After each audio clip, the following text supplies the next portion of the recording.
अस्सलाम वालेकुम viewers, welcome back to my YouTube channel. आज की इस वीडियो में हम आपको बताएंगे वहाज नाम का मतलब क्या है। वहाज नाम का शुमार लड़कों के नामों में होता है।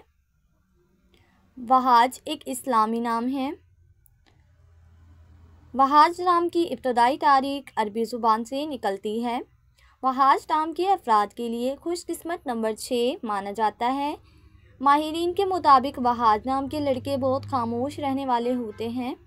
वहाज नाम का मतलब है चमकदार और रोशन।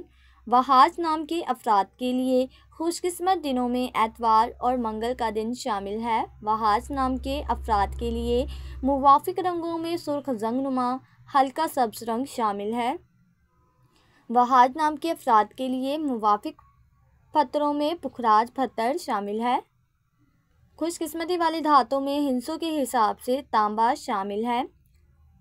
फ्रेंड्स, अगर आप अपने नाम का मतलब जानना चाहते हैं तो कमेंट बॉक्स में अपना नाम लिखें। इंशाअल्लाह हम आपके नाम की वीडियो ज़रूर बनाएंगे।